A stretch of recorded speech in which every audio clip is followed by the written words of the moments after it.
Jadi anak-anak di layanan PAUD dia harus banyak teman untuk apa? Bersosialisasi ya, bermain bersama-sama, kemudian berteman banyak. Apalagi tadi sairnya berempat bermain, berteman banyak, itulah taman kami, taman kanak-kanak ya. Tadi satu apa?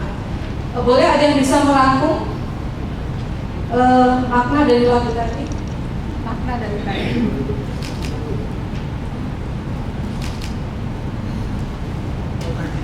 Iya baik. Makna dari lagu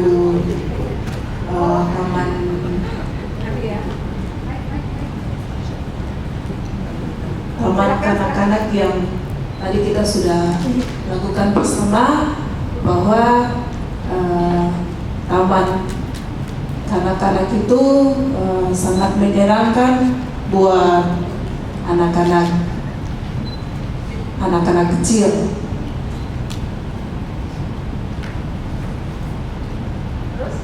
Jadi taman kanak-kanak bisa bermain sambil belajar di taman kanak-kanak. Jadi taman kanak-kanak sangat menyenangkan bagi anak-anak. Itu menurut saya.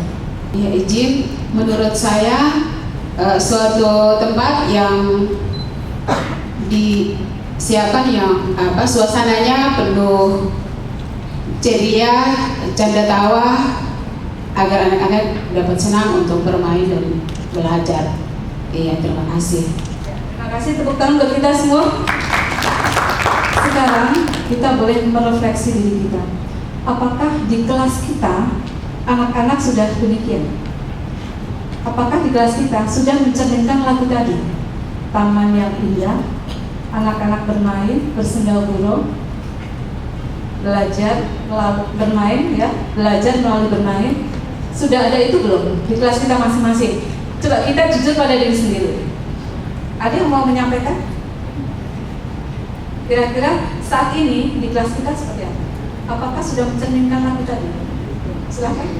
Iya, izin, kami suasananya bermain. Jadi setiap tema kita menyediakan media-medianya, kemudian menjelaskan silakan anak-anak bermain dengan bebas. Tapi di dalam ruangan dan juga di luar ruangan. Artinya sudah mencerminkan? Iya. Oke, yang lainnya? Terima kasih waktunya. Kalau di dalam kelas Ibu, penataan ruang kelas itu sangat memberi kesenangan untuk anak. Jadi sebelum kita masuk untuk kegiatan, kita harus sudah siapkan penataan ruang kelas. Jadi mejanya, kegiatannya, kalau memang ada 4 kegiatan yang kita lakukan di sekolah, berarti ada 4 sudut yang kita siapkan. Terus kegiatan yang kita ambil itu sesuai dengan apa yang nanti kita mengharapkan dari anak. Gitu. Jadi temanya juga harus disesuaikan dengan keinginan anak. Jadi saya pikir itu kita mau menyiapkan sesuatu di dalam kelas, kita harus lihat dari anak. Jadi kalau di kita selain dinding yang kita hiaskan, media yang kita siapkan, kita juga sebagai guru kita harus siapkan lagu yang menarik sesuai dengan tema supaya itu mengajak anak untuk gembira. Di saat dia bermain dia bisa belajar juga. Nah itu yang kita siapkan. Oke. Terima kasih Bu. Ya, terima kasih. Artinya teman-teman, saya menyimpulkan ya, atau diagnosa sementara. Teman-teman punya kelas di satuan PAUD-nya masing-masing sudah mencerminkan lagu tadi. Ya. Sudah. Semua ya, sudah ya? Ya. Betul? Wah, harusnya ya gitu. Yes, ya betul gitu. Betul? Ya, betul. Teman-teman bisa bayangkan ya di sini ya. Usia 0 sampai 4 tahun. Perkembangan intelektual anak berapa persen? Perkembangannya 50%. 0 sampai 4 tahun. Kenapa usia 0 sampai 4 tahun dikatakan the golden age? Karena bayangkan ya, di sini perkembangan intelektualnya sudah mencapai 50% hanya dalam 4 tahun pertama. Kemudian kita bayangkan nih, kita bandingkan. Kemudian usia 4 tahun sampai 8 tahun di sini mencapai berapa?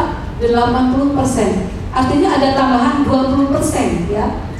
4 tahun pertama 50%, kemudian 4 tahun kedua hanya bertambah 20%.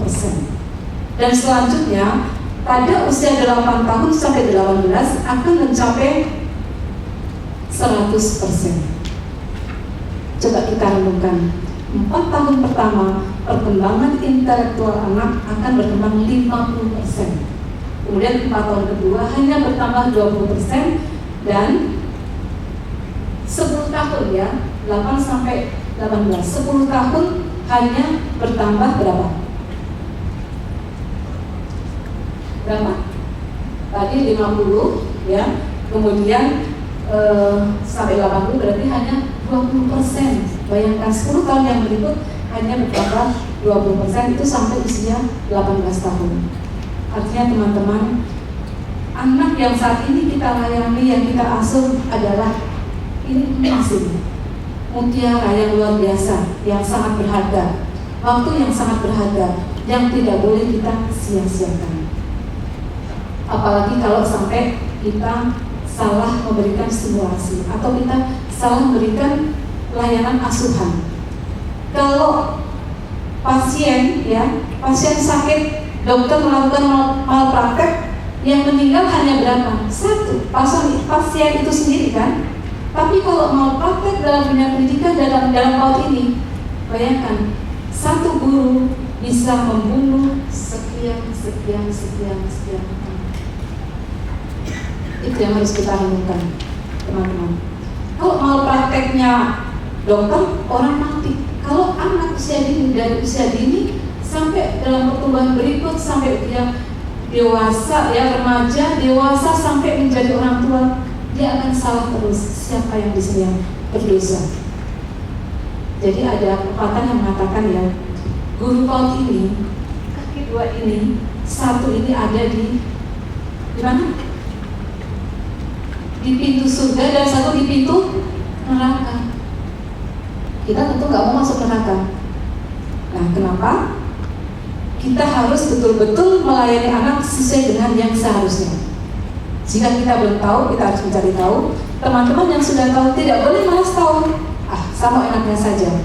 Kemudian pertanyaan saya sekarang, masihkah teman-teman menggunakan LKS? Ada yang masih menggunakan LKS lembaga kerja? Masih? Ada? Boleh angkat tangan? Kita nggak apa-apa, kita jujur pada diri sendiri.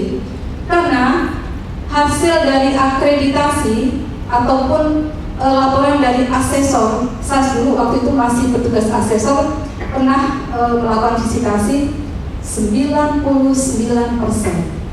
bahkan 99,99% ya, guru di PAUD masih menggunakan lembar kerja. Betul tidak?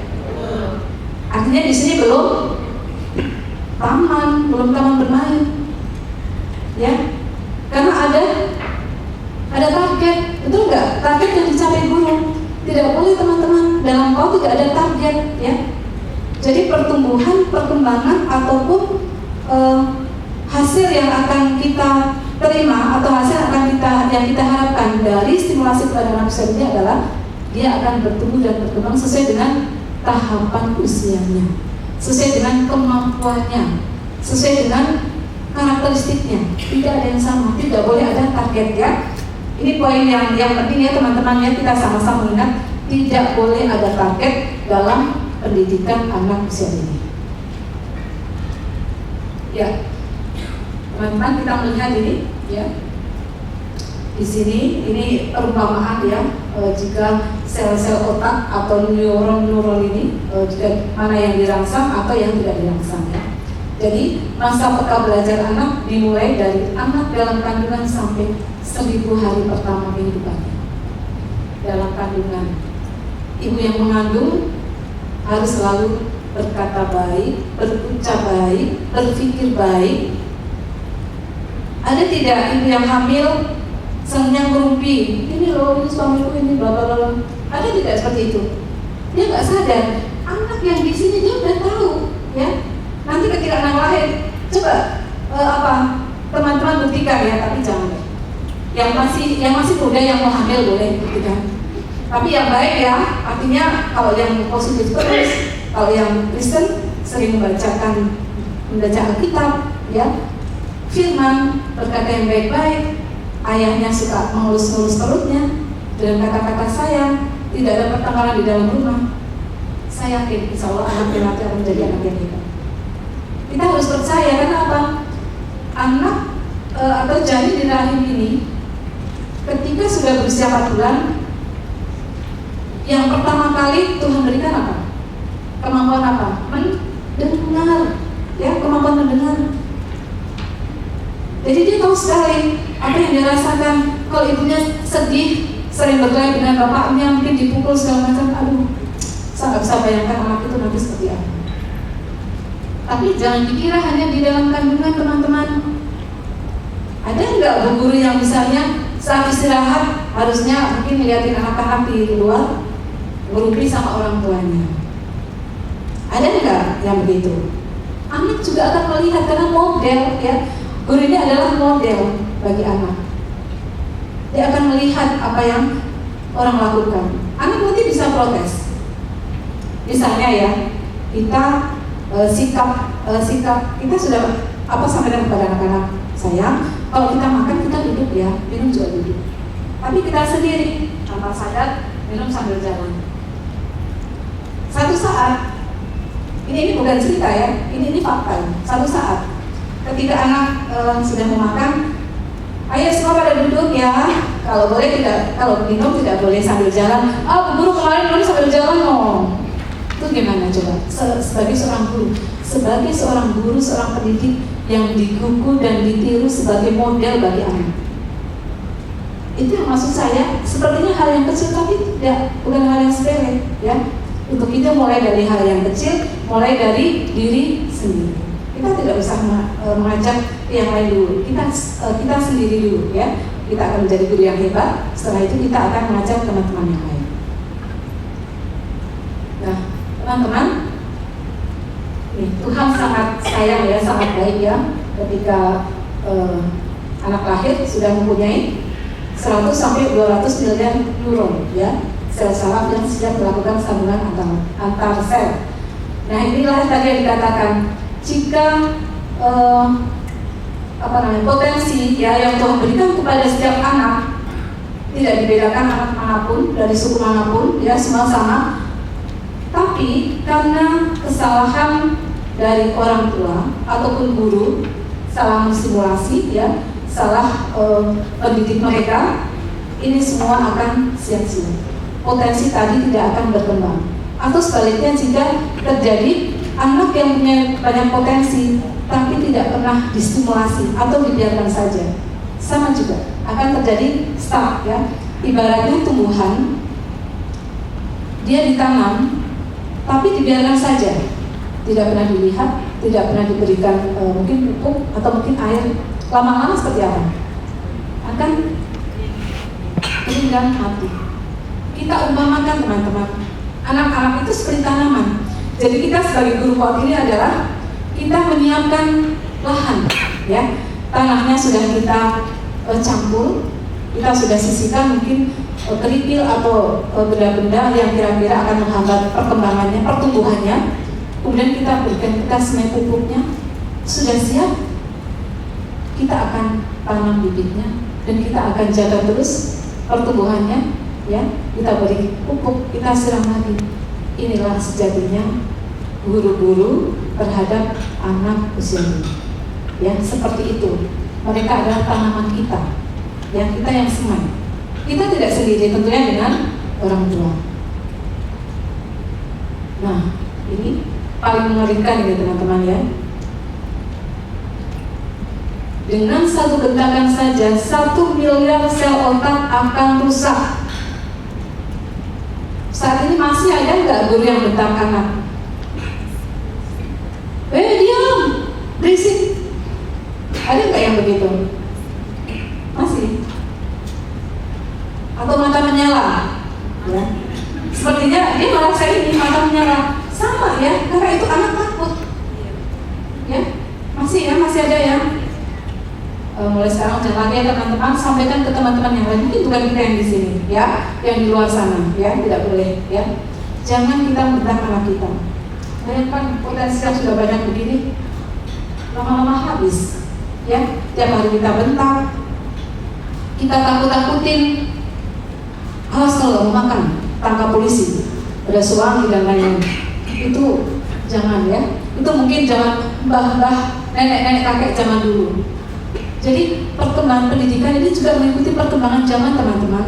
Pendidikan itu tidak pernah berhenti ya, artinya tidak stuck ya, dia akan terus berkembang dengan perkembangan zaman. Teknologi yang sekarang beda dengan dulu. Dulu saya kalau almarhum bapak saya matanya baru gini, kita ribut, kita begini. Sekarang anak bisa gini kan, wah, kok bisa apa? Kok lihat-lihat, itu kan seperti itu, berbeda ya. Jadi kita nggak usah ini ya, nggak usah mata menyala ya. Nggak usah ya, mata menggoda anak nggak apa-apa ya, gini-gini sama anak ya, supaya anak sayang sama kita ya. Ya, tentunya peran kita dalam kepada anak-anak kita juga termasuk ya di sini ya, untuk penurunan stunting ya. Kita tidak berharap anak-anak kita menjadi anak-anak yang stunting, pertumbuhannya terhambat, mungkin tidak seimbang antara berat badan tinggi badan. Ini juga akan menjadi permasalahan di kemudian hari. Tentu anak-anak yang seperti ini, yang stunting, dia tidak akan merasa percaya diri. Tentunya gitu ya. Pertumbuhannya aja sudah tidak sesuai, apalagi perkembangan otaknya dan mungkin kecakapan hidupnya ketika dia semakin beranjak dewasa. Jadi tindakan preventif ya, pencegahan di sini adalah guru memantau tumbuh kembang anak, pendidikan dan pengasuhan yang positif. Ini yang dilakukan teman-teman di satuan pendidikan. Ini salah satu pencegahan ya, supaya anak-anak kita tidak mengalami stunting. Paling tidak ada penurunan ya. Ketika anak masuk, mungkin akan ada perkembangan, akan ada perubahan ya, baik itu mungkin kesehatan, perilaku, sikap dan sebagainya. Sehingga dengan perubahan yang positif ini akan menurunkan ya kemungkinan ada stunting. Kemudian mitigatif stunting ya, atau penanggulangan stunting di lembaga PAUD melalui layanan PAUD berkualitas ya. Kita ingin PAUD kita semua PAUD yang berkualitas. Nah ini dampak penguasaan konsep PAUD bagi pendidik terhadap penurunan stunting di sini ya. Ini sama seperti yang ini ya, pendekatan prinsip ya, prinsip pembelajaran PAUD ya. Belajar melalui bermain, kemudian berorientasi pada. Nah di sini teman-teman jangan keliru ya, belajar melalui bermain. Anak-anak duduk dulu, anak-anak menulis dulu, setelah itu bermain bebas ya. Itu belajar melalui bermain, bukan itu yang dimaksud. Ketika pembelajaran tadi anak mengenal huruf atau akan menjumlahkan angka, bukan dengan lembar kerja, bukan dengan apa itu A, B, C, garis-garis atau mungkin 1 tambah sekian, tidak, tapi dengan benda ya kan. Pembelajaran anak usia dini ini mulai dari yang abstrak ya kan, sampai yang konkret. Ada bendanya, misalnya 5, mungkin 5 telur ya, atau 5 benda apapun, yang penting ada bendanya. Tidak anak berhayal 5 seperti apa ya. Ya, jadi anak tahu konsep ya, konsep 5 seperti apa. Atau mungkin dengan lagu ya, 1 miring lurus gitu ya. Tahu lagunya? Nah ini lagu zaman dulu ini, sudah lama banget. Masih sampai sekarang ya. Kemudian berorientasi pada perkembangan anak. Ya kita melihat bahwa anak itu masing-masing punya perkembangan yang berbeda. Kemudian kebutuhan anak yang kita melihat di sini, anak yang berkebutuhan khusus tentu tidak mendapatkan pelayanan yang sama dengan anak-anak yang normal. Tapi bukan berarti dipisahkan, ya tidak boleh. Dalam pelayanan anak berkebutuhan khusus harus berbaur dengan anak-anak yang normal. Supaya apa? Meminimalisir ya kemungkinan atau bertambahnya anak tadi. Mungkin lebih pada anak tadi misalnya lebih kebutuhan khususnya lebih dominan gitu ya. Tapi kalau dia sudah bergaul dengan anak yang normal, itu akan meminimalisir ya, atau mengurangi gitu. Kemudian berpusat pada anak. Kalau LK itu berpusat pada siapa? Guru. Kan guru punya target. Guru yang masih lebar kerja, ya kan? Mulai sekarang nggak boleh ya, kurangi sedikit demi sedikit, ya. Kita kalau menghilangkan sesuatu, ibaratnya sesuatu kalau dicabut sangat sakit ya, jadi pelan-pelan. Halo, ya, kurangi sedikit demi sedikit. Kemudian pembelajaran aktif, ya. Aktif ini, anak ini maunya selalu bergerak. Hanya kitanya yang apa? Capek. Maunya itu anak duduk, kita juga enak, ya kan? Itu enggak manusiawi, iya. Memang enak kita duduk. Bayangkan kalau anak lari kesana kemari, aduh kita ikutin kesana nih. Kadang sampai, maaf ya teman-teman, bisa ingat zaman dulu kita punya celana bisa robek, ya kan? Apalagi kalau pakai ini langsung. Jadi emang berbuatnya luar biasa, ya. Fisiknya juga terasah, ya kan? Kita sehat, kita nggak pernah hanya duduk diam. Kita masih sana kemari, ya kan? Yang mungkin hati ada perasaan yang agak gimana-gimana. Kalau udah dengan anak-anak nggak mungkin, semuanya hilang. Meskipun setelah itu balik lagi, tapi itu biasa ya kehidupan ya teman-teman. Oke, kemudian berorientasi pada perkembangan nilai karakter ya, ini yang terpenting ya teman-teman. Ini akan dilakukan dalam setiap kegiatan ya. Kemudian berorientasi pada perkembangan kecakapan hidup ya, di sini ya kemandirian, melepas sepatu sendiri ya. Mungkin anak-anak juga bisa memakai baju sendiri, dibiasakan makan sendiri meskipun masih kecil ya. Saya terkesan dengan anak saya sendiri. Dia dulu dari psikologi UI ya. Kemudian lingkungan hidupnya juga enak di Australia. Jadi mereka itu luar biasa. Anak dari kecil itu nggak pernah namanya digendong-gendong, kasih dia saja dan nanti nggak dapat ini, udah mama, anak ini nggak mungkin akan ini, yang penting udah dipastikan aman, lingkungannya aman dan dia nggak kemana-mana gitu. Jadi terbiasa dari kecil makan sendiri, apa sendiri, dia tahu gimana dia membuang kotoran misalnya, buang sampah, karena tadi pembiasaan dari sejak usia dini, bahkan dari kandungan dia sudah ini ya.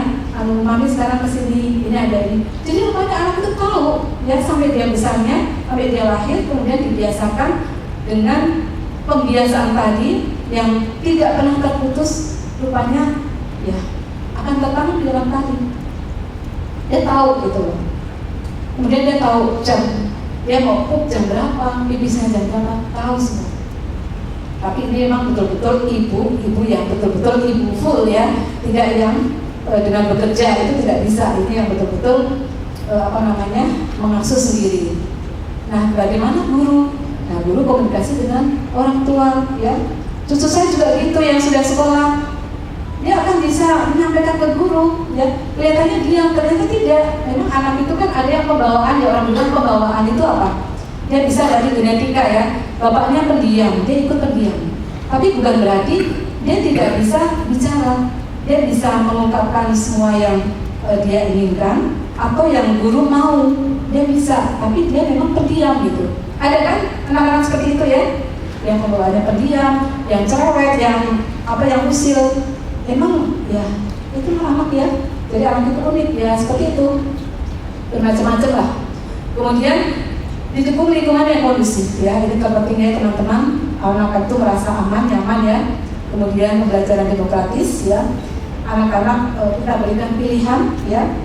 Kita tidak selalu memaksakan keinginan kita, tapi kita bisa bertanya kepada mereka apa yang mereka mau ya. Kemudian harus demokratis, harus mungkin pendapat dari teman-teman yang lain ya, dibiasakan dari kecil. Kemudian pemanfaat media belajar ini teman-teman saya udah yakin ya, pasti namanya guru PAUD itu kreatif, bisa memanfaatkan lingkungan kita. Ini nggak boleh lagi ya, tidak boleh lagi, oke? Setuju? Ya, yang setuju 1, 2, 3. Setuju gitu, setuju? Setuju ya. Apalagi nanti setelah ini kan monefnya ada pendampingan, nanti kita akan lihat ada nggak hasil karya anak yang seperti ini, atau foto-foto dokumentasi ya, nanti kita bisa bandingkan gitu ya. Nanti dalam penilaian juga pasti akan kelihatan LK dengan LKS dengan yang dengan pendekatan X. Teman-teman, halo. Saya melihat botolnya masih tertutup. Kalau kita kurang minum, kurang oksigen, ya, kita ngantuk panjang, ya. Yang pertama tadi, kesiapan anak memasuki pendidikan lebih lanjut. Kalau anak itu sudah mengikuti PAUD dengan stimulasi yang tepat, tidak usah dipaksakan. Ketika dia sudah masuk SD, apalagi ke sekolah menengah yang berikut atau ke perguruan tinggi, kita tidak usah khawatir. Betul tidak? Ya, asal stimulasinya tepat. Tidak usah kita paksakan, ya. Kita berikan konsep, kita berikan stimulasi yang sangat mendasar, ya, buat mereka. Nanti dengan sendirinya, dengan tahapan usianya dia akan bisa. Yang penting stimulasi kita adalah tepat. Kemudian dengan kesiapan mereka yang mereka sudah di PAUD, kesiapan untuk kependidikan lebih lanjut, tentu di sini mengurangi angka mengulang kelas, ya. Karena di sini anak pertama apa? Dia tidak ada trauma. Kalau di sini mengalami trauma, ini akan ke sini, akan ke sini. Dia akan trauma dengan sekolah, dia nggak mau. Sekolah tidak menyenangkan. Tapi sebaliknya, kalau di sini tadi ya lagu taman kanak-kanak tadi, ini taman bermain di sini. Kemudian ketika dia ke SD, dia enjoy saja, ya. Sampai ke sini, terus masih berlanjut. Semakin pendidikan tinggi, semakin hebat dia, semakin terasa, ya. Kemudian di sini pencapaian wajib belajar, ya. Di sini percepat, ya, tentunya, ya, dengan kesiapan mulai dari PAUD ini. Kemudian meningkatkan mutu pendidikan dengan anak yang berkualitas. Kemudian mengurangi angka buta huruf muda. Di Papua masih banyak yang buta huruf, teman-teman. Sebenarnya solusinya apa buta huruf? PAUD. Coba ada wajib PAUD, nggak ada buta huruf. Setuju tidak? Ya. Kemudian memperbaiki derajat kesehatan dan gizi anak usia dini. Nah, di sini meningkatkan indeks pembangunan manusia, ya, secara nasional. Pada akhirnya nanti akan sini. Jadi ruang lingkup PAUD pasti teman-teman juga sudah hafal, ya. Ini semua dari luar kepala, ya. Kita lanjut saja, ya. Lanjut saja, ya. Ada yang lupa yang tadi? Ruang lingkup PAUD ini formal, non formal. Ini sebenarnya ada lagi, ya. Di sini apa? Satu lagi. Tapi sekolah muslim. PA, Ustadzul Atfal, ya. Ini yang formal, kemudian ini informal. Next. Nah, fungsi PAUD di sini fungsi adaptasi, penyesuaian diri dengan berbagai kondisi lingkungan. Anak kalau sudah di PAUD, mudah tidak dia beradaptasi dengan lingkungannya? Mudah, ya? Ketika ada orang baru, tetangga baru, biasanya kalau anak PAUD, dia takut nggak dengan orang baru? Tidak, kan? Tidak, ya. Dia pasti yang akan mendatangi, karena dia juga penasaran, gitu loh.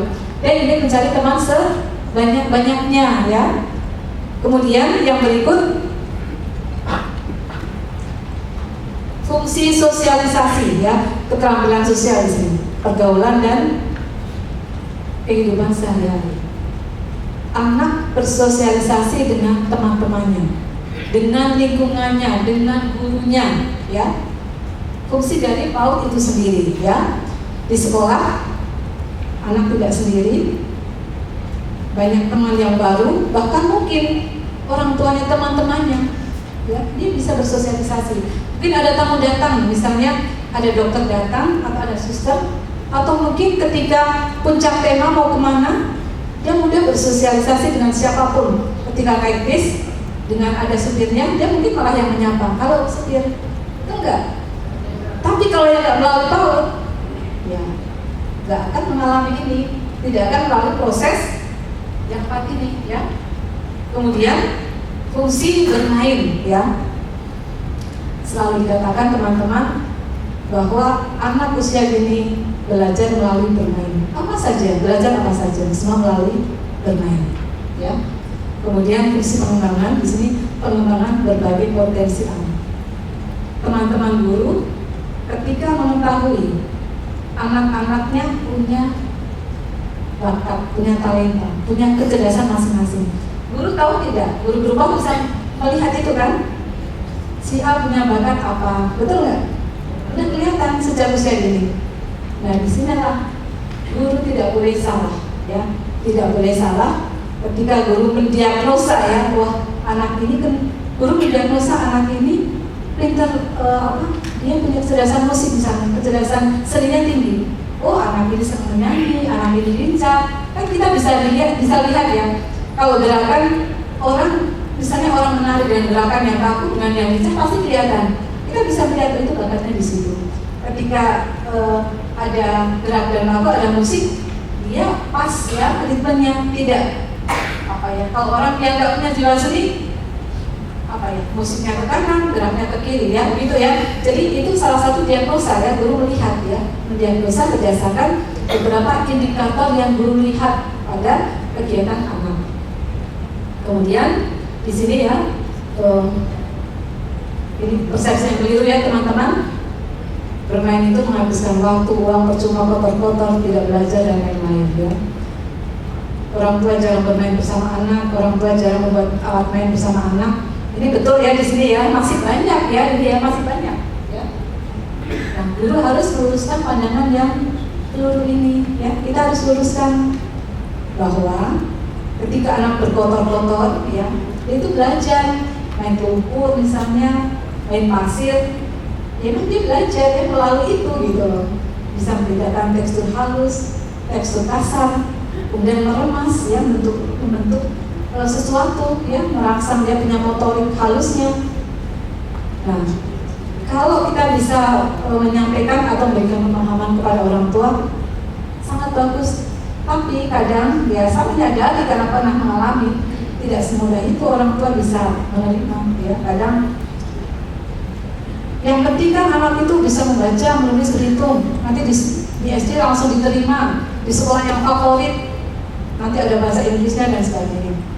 Ya banyak yang seperti itu. Itu juga sah-sah saja kan, karena orang tua punya keinginan gitu, kemauan. Tapi kita paling tidak meluruskan ya apa yang tidak benar ya, harus kita luruskan. Halo. Hai. Ya teman-teman, kita berdiri yuk.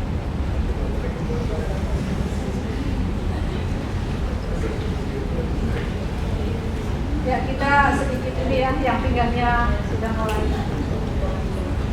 Ini masih mudah. Yang pertama adalah sebagai sarana belajar, ya, sebagai sarana, sebagai media ya. Bermain merupakan sarana belajar dan merasakan dunia sekitarnya tanpa diajar secara langsung, ya, tidak secara langsung. 1, 2, 3, tidak secara langsung gitu ya, tapi dengan benda ya, dengan sarana ya. Kemudian melatih keterampilan, memperkuat kemampuan berpikir, melibatkan emosi, bersosialisasi dan menjadi kreatif. Ya.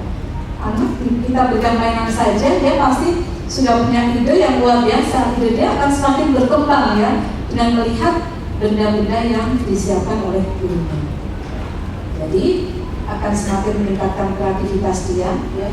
Bayangkan kalau orang yang kreativitasnya tinggi, ketika dewasa dia mempunyai profesi ya dengan kreativitas yang tinggi, sangat luar biasa dibandingkan orang yang hanya meniru ya, menyontek ya, melihat orang lain baru dia yang meniru, tidak punya ide, kemudian tidak kreatif, begitu saja ya. Kemudian mendukung perkembangan anak secara utuh sebagai seorang manusia, merasakan, bergerak, berpikir dan berhubungan dengan orang lain, berkomunikasi dan menciptakan. Ya. Kemudian hak anak di sini Konvensi PBB tahun 1989, setiap anak di dunia punya hak bermain dan harus diberi kesempatan. Yaitu hak anak ya, ternyata apa? Hak bermain adalah hak anak dan harus diberikan kesempatan. Next. Kemudian pengertian dan tujuan bermain. Kalau LKS itu menyenangkan enggak? kita juga cemerut, malas berburu, ya kan? Iya. Kemudian pilihan sendiri, ya pasti nggak dipilih lah karena guru sudah tidak begitu. Dan makasih. Kemudian aktivitas yang diberi tersebut bertujuan dan bersifat spontanitas. Kemudian sesuatu aktivitas atau kegiatan yang dilakukan yang bertujuan untuk kesenangan, ya, dengan bermain itu ya ada rasa senang, ya. Kemudian mempraktekkan dan menguasai keterampilan intelektual, keterampilan sosial dan keterampilan fisik yang baru. Mempraktekkan, ya. Ketika anak punya ide, dia langsung praktekkan, dilakukan ya, karena ada sarana yang Bu Guru siapkan, ada benda-benda yang Bu Guru siapkan. Kemudian membantu mereka memahami dan menguasai perasaannya. Ini perasaan ini maksudnya gimana teman-teman? Silakan yang mau menyampaikan. Ya, membantu mereka yang membantu anak memahami dan menguasai perasaannya ketika bermain yang terkait dengan perasaan. Misalnya bermain apa nih? Bermain apa saja ya? Bermain peran atau bermain balok, misalnya tidak sesuai yang dia inginkan, tidak ada mungkin bentuk balok yang bisa menyangga jembatannya misalnya, pasti perasaan dia akan tidak senang.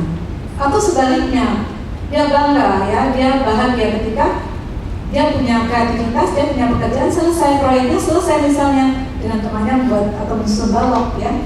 Jadi dengan bermain ini membantu memahami dan menguasai perasaannya ya. Atau mungkin ketika bermain dengan teman, bermain peran misalnya, pura-pura menjadi orang yang sakit, dia akan pura-pura kesakitan, akan belajar ya dia ya, dengan perasaan senang atau yang tidak senang. Guru kan kadang kita bertanya kepada mereka, bagaimana anak-anak hari ini senang dengan kegiatan mainnya? Anak bilang apa? Ada nggak yang anaknya bilang nggak senang Bu Guru? Ada nggak? Ada. Ada ya? Pasti ada. Ada juga yang anak hanya ikut-ikutan ya, padahal hatinya tidak senang. Iya kan? Ya. Karena digeneralisasikan ya, semua disamakan, diratakan. Coba tanya satu persatu. Terus cara bertanya juga jangan apa ya, jangan seperti udah kamu harus bilang senang ya, pasti berbeda. Anak itu polos ya, dia nggak mungkin berbohong. Ya next.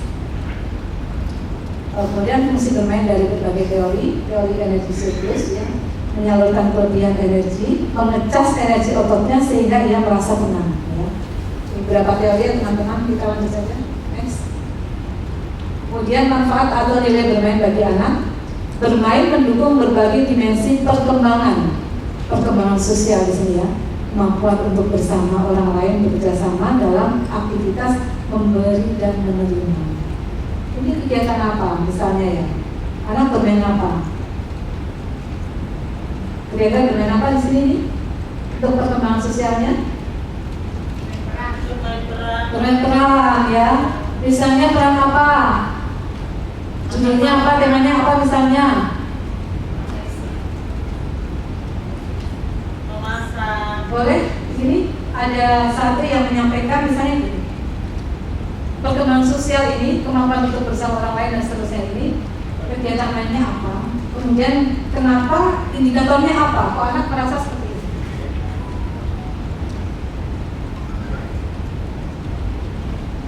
Boleh ada yang menyampaikan? Kegiatan mainnya apa? Kemudian indikatornya apa? Kok anak-anak bisa ini ya, kemampuan sosialnya, perkembangan sosialnya bisa berkembang misalnya bersama dengan teman yang lain? Silakan. Ada mic? Singkat ya, singkat saja ya. Baik, terima kasih untuk waktu yang diberikan untuk saya. Kegiatan mainnya atau aktivitasnya di saat makan bersama Ibu, indikatornya di sosial emosional. Sudah lama kita pakai 22.5. Kalau tidak salah Ibu, saat anak makan terus ada temannya yang meminta, dia bisa berbagi. Terus itu bisa masuk dalam penilaian juga Ibu, anak bisa berbagi dengan teman. Terus kegiatan main peran seperti memasak, kadang mereka berebutan siapa yang mau memasak, siapa yang mau ini. Kadang mereka berebutan bermain. Tapi kalau ada anak yang bisa memberi, itu penilaiannya sudah sangat baik. Itu menurut saya kegiatannya main peran dan saat kegiatan makan bersama. Oke, pertanyaannya, peran guru di situ ngapain? Hanya menilai? Melakukan observasi. Iya, menilai ya, observasi. Hanya itu aja. Memberikan pengarahan. Pijakannya di mana? Pijakannya di mana? Saat anak sedang makan ya, kemudian dia berbagi kepada temannya. Biasanya kan ada awalnya ya, tidak ujuk-ujuk, tidak tiba-tiba ya kan? Ya enggak? Kalau anak makan bersama dengan teman, apakah anak langsung berbagi ke yang lain? Nah, di sini peran guru ya, guru bisa bercerita sebelumnya, ya itu stimulasinya di situ atau pijakannya gitu. Nanti anak-anak pasti, ya Bu Guru aku mau bagi sama si ini gitu, ya. Jadi tetap ada peran seorang guru di dalamnya, ya tidak hanya sebagai observer ya, tapi dia juga harus memberikan stimulasi atau pijakan kepada anak dalam setiap tahap kegiatan bermainnya. Oke, terima kasih. Kemudian perkembangan emosional, ya keterbatasan bahasa. Keterbatasan bahasa anak dapat dijembatani oleh kemampuannya dalam mengekspresikan perasaan dan pemahamannya terhadap dunia sekitar melalui lingkungan. Tadi yang di depan sempat saya katakan ya, anak yang pendiam, dia jarang ngomong kan? Ya bahasanya dia jarang-jarang keluar, ya jarang berbicara. Tapi bukan berarti dia tidak bisa bicara. Ya.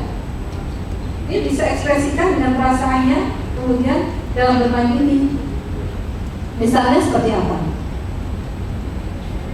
Mungkin dengan bergerak, ya, dengan bergerak, dia menari misalnya, menari kan tidak perlu suara, ya kan?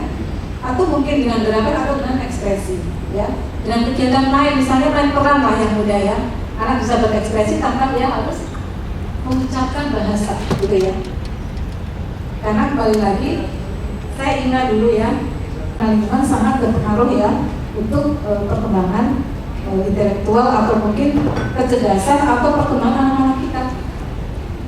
Kemudian di sini perkembangan intelektual, kemudian perkembangan fisik ya teman-teman. Kami saja. Oke, kita next ya teman-teman ya. Pandangan konsep dasar dan filosofi Paul ya, di para ahli yang pendapat. Konsep dasar Paul terkait landasan keilmuan dari kajian multidimensi ya. Banyak pakar-pakar yang sudah melakukan penelitian, kemudian mereka mempunyai teori-teori ya, yang pasti teman-teman sudah banyak tahu pakar-pakar pendidikan anak usia dini ya. Karena saya ingat di materi S1 itu, kuliah S1 banyak sekali, tapi kita bingung kan.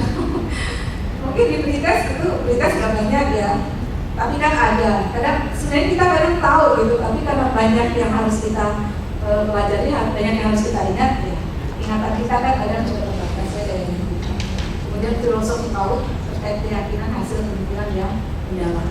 Ini bukan teori ya teman-teman, karena kita apa? Kita yakin dengan pengalaman kita. Saya dulu tahun 2005 itu saya sengaja saya di kelompok anak-anak yang 1 sampai 3 tahun. Karena apa? Saya ingin tahu.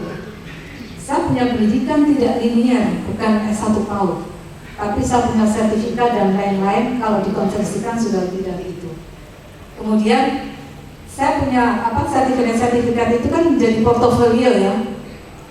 Dari yang ketua bank segala macam itu dari portofolio. Jadi teman-teman, kemampuan atau pengetahuan kita bisa cari di mana saja. Teman-teman yang belum S1, memang ya karena aturan ya, regulasi pendidikan kan harus S1. Tapi yang sudah S1 jika tidak linear, ada diklat berjenjang, kemudian setelah itu kita bisa ikut kegiatan apapun terkait dengan PAUD. Sekarang kan banyak banget, apalagi di internet ya. Jadi ketika kita mencintai suatu ilmu, pasti kita akan mencari di mana saja. Dan jangan cinta itu langsung hilang, oh saya udah tidak menangani PAUD. Tapi biasanya kalau orang cinta PAUD, adanya di PAUD terus ya. Saya kadang nggak sadar. Dulu di Dinas Pendidikan terakhir itu tahun 2015 ya kalau nggak salah, atau 16. Setelah itu kan tidak ada PAUD lagi. Ya kan PAUD sudah kewenangannya di kabupaten kota. Ternyata ada Ban PAUD, saya masuk di situ. Ya PAUD lagi ketemu dengan PAUD lagi. Di Himpaudi ketemu dengan PAUD lagi. Sampai saat ini masih ketemu dengan PAUD. Di Pokja Bunda PAUD, ya PAUD lagi. Karena kita konsisten. Memang cinta sangat senangnya dengan PAUD gitu. Jadi orang mau bilang apapun, ya kita lebih nyaman dengan melakukan sesuatu yang kita sukai. Betul nggak teman-teman? Mungkin orang bilang jadi guru PAUD apa sih? Dia nggak tahu, bukan sekedar apa sih, tapi nilainya sangat kita sulit menggambarkan begitu. Hanya kita yang tahu, tentunya dengan Tuhan. Ini salah satu ya, plus show ya, konsep kembali ke alam dan pendekatan yang bersifat alamiah dalam pendidikan anak. Anak ini senang sekali di alam, ya kan? Iya. Yang alam ini sebenarnya tidak mahal, tidak pakai uang ya di sini ya, gratis ini. Tuhan punya alam yang diciptakan ini semua gratis. Kemudian walaupun kita telah melakukan kontrol terhadap pendidikan yang diperoleh dari pengalaman sosial dan melalui indera, tetapi kita tetap tidak dapat mengontrol pertumbuhan yang sifatnya alami. Ya. Ini tentang anak ini ya. Kemudian pendekatan alamiah mendorong anak untuk mempunyai pengalaman konkret dan berkembangnya kualitas kebahagiaan, spontanitas, dan rasa ingin tahu anak. Kalau anak-anak kita minta sesuatu, kalau kita bilang besok gimana? Anak-anak kita gimana? Mau? Tidak kan? Anak itu ya saat ini dia minta sesuatu, besok ya nak, nanti besok lagi, besok ya nak. Anak tetap akan mengejar terus, ya. Ketika dia belum mendapatkan apa yang dia inginkan, dia akan tanya terus. Dan kita nggak boleh bohong ya, teman-teman ya. Kalau kita bisa memberikan ke anak, kita berikan. Kalau enggak, jangan bohong, jangan tipu-tipu. Kalau nggak, kalau kami di Islam tuh hanya boleh, insya Allah ya besok mau berikan. Jadi kalau Tuhan mengizinkan besok kita berikan. Mama minta ini kan, oh ya besok ya, besok dia minta terus besok sampai dia akan ingat terus. Ini mamanya tipu. Dia akan tahu. Karena cuma besok tidak pernah ada wujudnya, gitu ya. Jadi nggak boleh ya. Kalau kita nggak bisa, kita sampaikan aja. Nah, mama belum punya ini atau belum apa gitu ya. Nanti lain waktu kalau mama punya uang baru mau berikan. Itu lebih baik ya daripada membohongi anak. Karena dia akan kejar terus ya. Dan dia akan selalu ingat itu. Coba dikit lagi tadi, balik lagi. Ya, kemudian pendidikan berdasarkan tahapan perkembangan anak ya, sesuai dengan anak, sehingga anak menjadi manusia yang bebas ya. Bebas di sini ya teman-teman ya, kita garis bawahi. Anak itu ini yang bebas, dia tidak mau terikat, tidak mau dipaksakan ya. Kemudian seorang ibu dapat menjamin pendidikan anaknya secara alamiah dengan cara memberi kebebasan kepada anak untuk berkembang secara alami. Next. Ini Pestalozzi ya.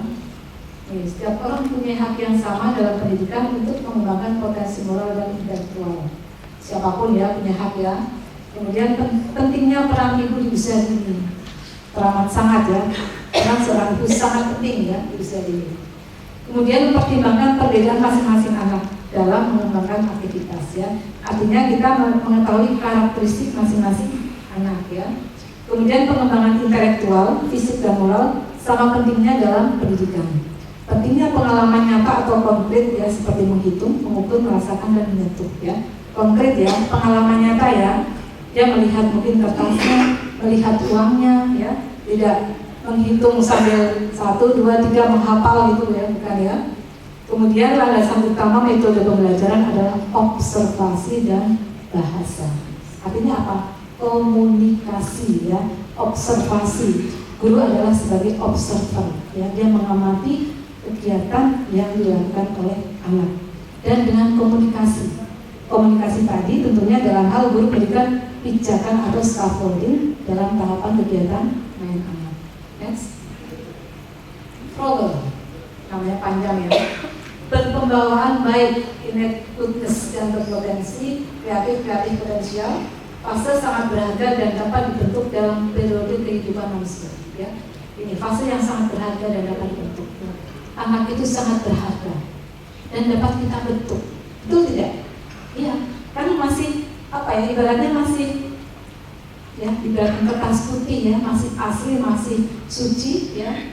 Tergantung siapa yang membuatnya menjadi berbagai macam coretan yang di atasnya lagi ya. Kemudian memperkenalkan taman ya, untuk mengembangkan potensi dan bawaan.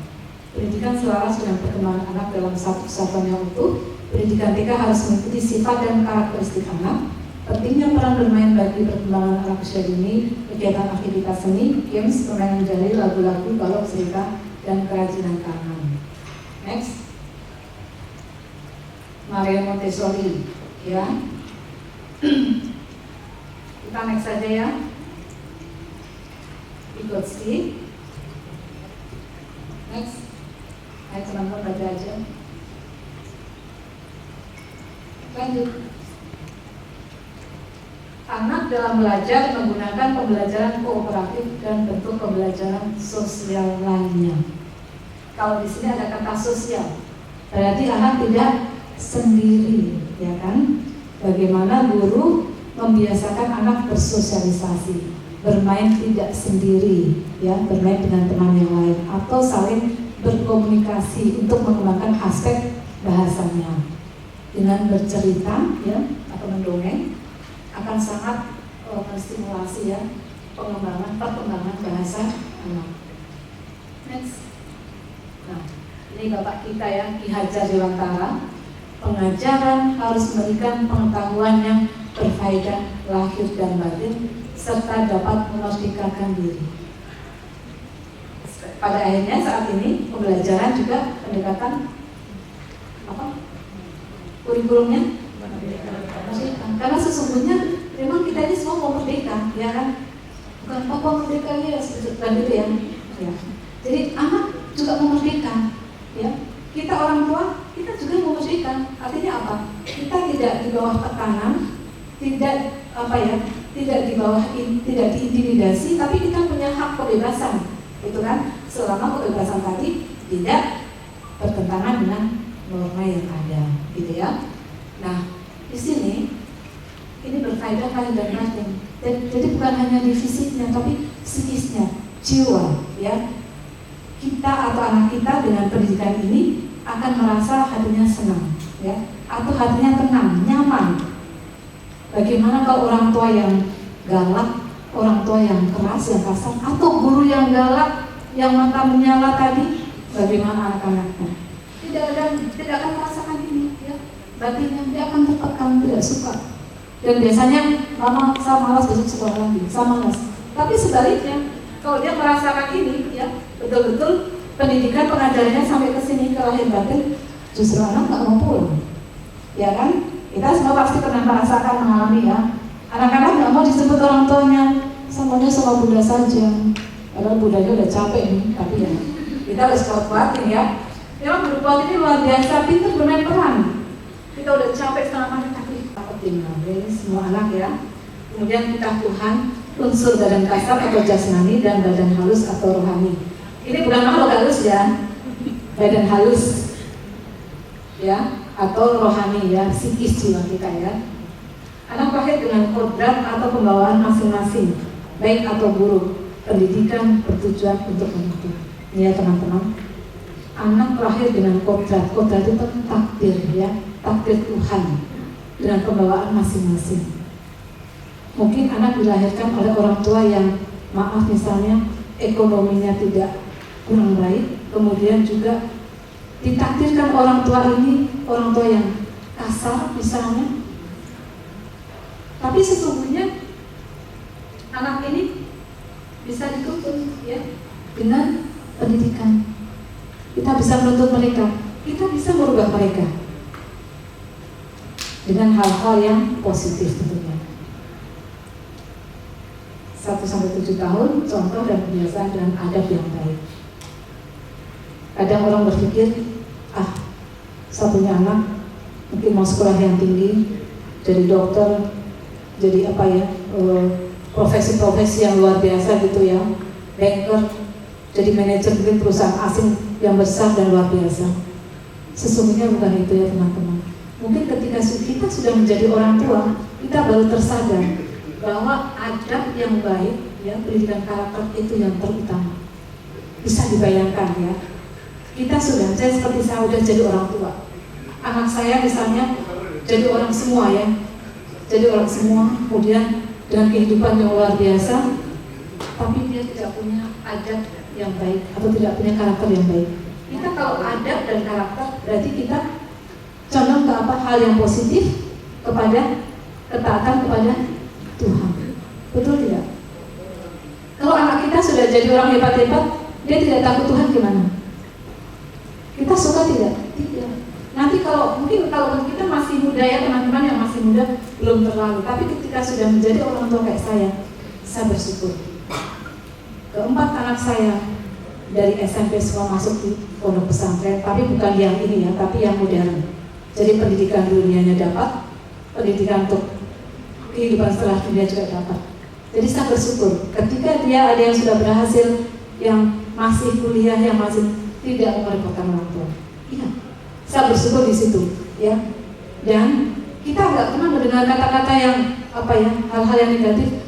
Mungkin anaknya seperti apakah yang saya bayangin kalau orang tua yang anaknya misalnya jadi anak yang misalnya yang hal-hal negatif yang dia lakukan, tertekan nggak? Harusnya masa tuanya kan sebaliknya ya, kita ingin anak kita membahagiakan kita. Membahagiakan bukan harta ya teman-teman. Ternyata ini mungkin yang saya sampaikan ini karena saya sudah mencapai pada kulminasi ya, pada usia yang memang sudah udah tua, bukan tua ya, senior. Nggak boleh tua katanya. Saya ingat Pak Utama bilang tuh, Dokter Utama, tidak ada tua, nggak ada muda, yang ada senior dan junior ya. Di sini gitu ya, nggak ada yang tua ya, tapi senior gitu ya. Dan ketika saya sudah senior, saya bersyukur, jadi saya tidak keliru. Mungkin dulu orang mencibir, anak kenapa harus di pondok? Tapi bukan di pondok berarti hanya pondok, tapi dia bisa mendoakan orang tua, tiap hari bisa sholat malam, tengah malam, yang mungkin anak sisanya tidur, dia tetap mendoakan orang tua, bisa baca Al-Quran. Kemudian dunianya, karena dia sudah tertanam dari ini, dia tidak pernah akan menyalahkan orang tua. Dia tahu itu berdosa, nanti Tuhan marah, makanya dia akan menjadi manfaat buat orang tua. Jadi teman-teman, pendidikan karakter ini lebih penting dibandingkan pendidikan atau ilmu pengetahuan yang akan bisa mendongkrak anak-anak kita menjadi orang hebat di dunia ini ya, dengan peran dan profesinya masing-masing. Ini adalah lebih utama ya. Nah ini di mana ya? Kalau ini logonya pendidikan ya. Ini Ingaso Sengkulodo ya, menjadi teladan, Ingmatio Namun Karso, inspirasi. Kita bisa menjadi teladan, bisa menginspirasi dan memotivasi. Dan Tuturi Handayani bisa memberikan dorongan atau kepercayaan. Inilah sejatinya ya dalam pendidikan. Kita bisa memberikan teladan, contoh. Kita memberikan inspirasi. Orang bisa kita inspirasi, ibu ini udah ini tapi kok masih begini ya misalnya. Kemudian bisa motivasi, kita mengajak kebaikan. Ayo semangat ya, kita pasti bisa. Guru-guru PAUD jangan putus asa, apalagi yang mungkin yang belum ASN. Di sini maaf, ada yang sudah PNS atau semuanya PNS? Yang non masih banyak ya. Teman-teman percaya dan yakin bahwa rezeki berkat itu kadang kita nggak menyangka ya. Tuhan sudah menyatakan bukan hanya di tempat itu, tempat yang lain ya. Karena profesi teman-teman ini sangat mulia. Tuhan nggak mungkin biarkan kita kurang makan, nggak mungkin. Mana ada sih guru PAUD yang misalnya penampilannya sembarangan. Di mana-mana guru PAUD ini yang licin, penampilannya cantik, rapi, betul tidak? Ya, tepuk tangan buat kita semua. Maksudnya kita rapi, ayo tahu nggak kita punya uang? Tidak. Karena sebenarnya kecukupan dan tidaknya itu adalah dengan kita bersyukur ya. Kita tidak akan kurang gitu, pasti tidak kurang. Dan anak itu rezeki teman-teman tahu nggak? Misalnya Natal ya, orang tua anak ini, Bu Guru atau Bunda, ini ada minuman, ini ada berkat, beli kue. Betul tidak? Betul. Padahal kita nggak pernah minta ya. Ya. Itu juga Tuhan yang menggerakkan. Mungkin di tempat lain ya, banyaklah. Karena saya pernah mengalami ya waktu pertama buka PAUD, bayar honor guru pakai duitnya sendiri, tapi setelah itu ternyata tergantikan sudah tidak terhitung ya, berlipat-lipat. Jadi yang penting kita ikhlas dulu, senang dulu ya, cinta. Kita cinta tulus dengan profesi kita. Next. Dimensi pembelajaran yang bermutu. Halo. Hai. Iya, sepertinya ada yang sudah ngantuk?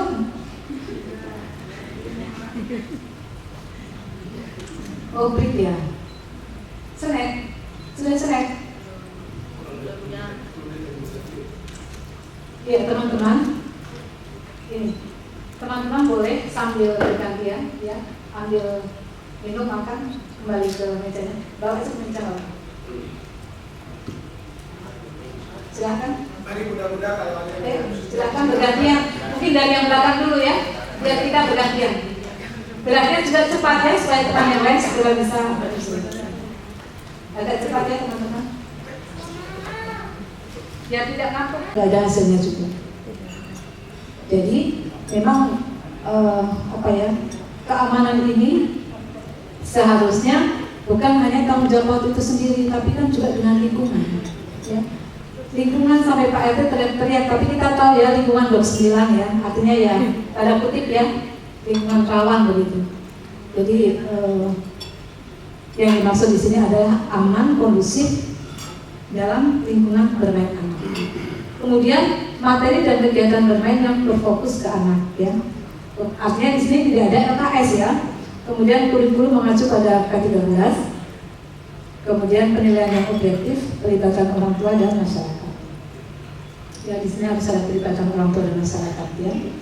Karena PAUD ini tidak bisa berjalan sendiri. Tentu dia butuh ya, perlu pengakuan juga dari masyarakat. Misalnya ketika tahun ajaran baru akan menerima anak baru, ini juga peran dari masyarakat penting di sini ya, orang tua dan masyarakat. Kadang orang tua yang mensosialisasikan, ini loh anakku dulu di sini seperti ini bla bla bla, akhirnya orang tertarik. Mungkin karena dengan dengan keterbatasan sekolah ya, PAUD mungkin yang tidak bisa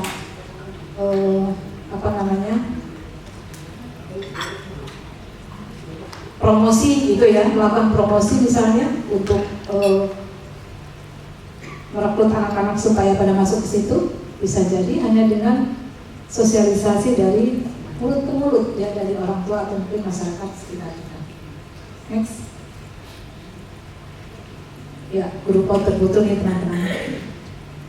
Saya berharap kita semua dari sini ya, guru PAUD terbutuh. Yang pertama, kita baca sama-sama. Yang keras?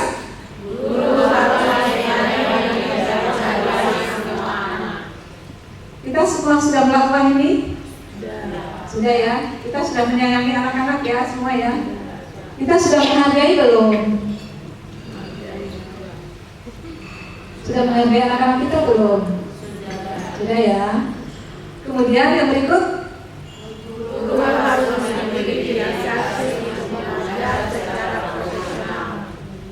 dedikasi,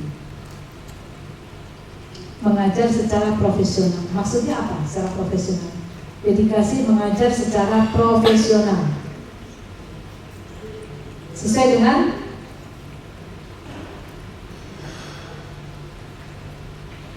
halo? Kira-kira maksudnya apa ini ya? Guru harus memiliki dedikasi untuk mengajar secara profesional. Ya? Boleh yang mau menyampaikan?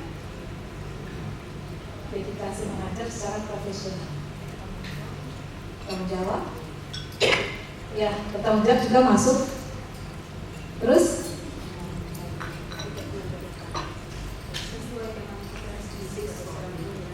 Sesuai dengan? Iya. Jadi teman-teman memiliki dedikasi untuk mengajar secara profesional. Kita guru harus punya apa supaya bisa mengajar profesional? Kompetensi, ya. Misalnya di dalam undang-undang sekarang apa untuk guru PAUD? Harus S1 PAUD ya, yang linear ya. Atau misalnya dengan mengikuti diklat peningkatan kompetensi guru, ya. Jadi dia tidak mengajar semaunya, mau-maunya dia gitu sembarang gitu, tidak ya. Harus ada aturan-aturan ya. Kemudian pengajaran yang baik harus berdasarkan teori, filosofi, tujuan dan sasaran ya. Ada teorinya ya, tidak tadi ada sama ya, tidak semua gue ya. Kemudian mengajar anak menggunakan materi yang sebenarnya. Kenapa kita harus selalu belajar ya? Manusia ini kan bisa lupa. Guru kan juga manusia biasa ya, bisa lupa ya. Makanya kita harus selalu belajar, kita selalu mengasah ilmu kita ya, mencari pengetahuan yang baru terkait dengan pendidikan anak usia dini. Kemudian pengajaran dimulai dari yang konkret sampai abstrak ya, teman-teman sudah melakukan. Kemudian observasi, penting guna mengetahui proses belajar anak. Kemudian pengajaran tadi harus berpusat pada anak ya. Sekali lagi teman-teman ya, kita harus mulai mengurangi LKS. Tadi saya tidak mengatakan hilangkan ya, tapi mengurangi paling tidak. Nanti lama-lama saya berharap insya Allah LKS-nya akan tidak lagi ya, tapi dengan pendekatan bermain ya. Next. Kemudian peran guru PAUD.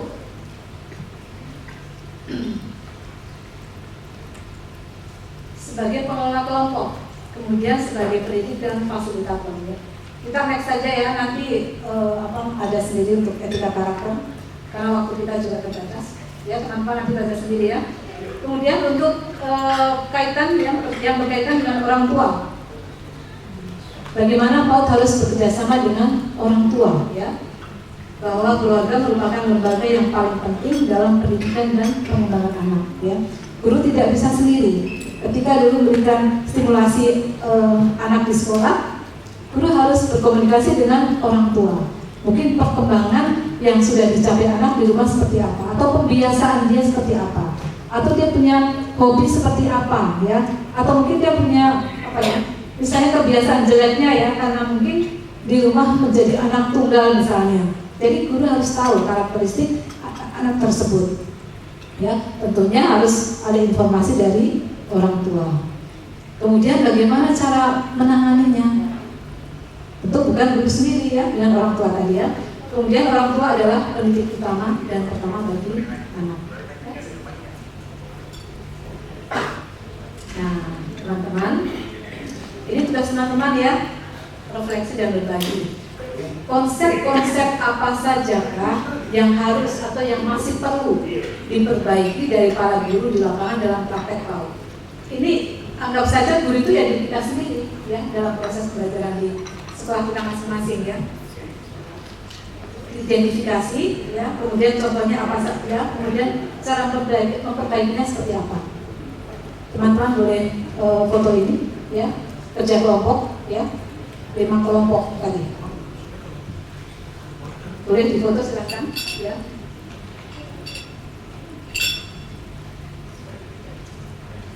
Konsep-konsep apa sajakah yang harus atau yang masih perlu diperbaiki dari para guru di lapangan dalam praktek PAUD? Tentunya termasuk diri kita kan? Kira-kira apa saja yang perlu diperbaiki? Yang masih perlu diperbaiki? Kita identifikasi ya, misalnya proses pembelajarannya, misalnya komunikasinya, misalnya layanan kesehatannya, isinya misalnya pemberian makan katanya ya. Kita identifikasi, kemudian contohnya, kemudian solusi atau cara memperbaikinya. Ya teman-teman boleh foto ya, atau ditulis silakan.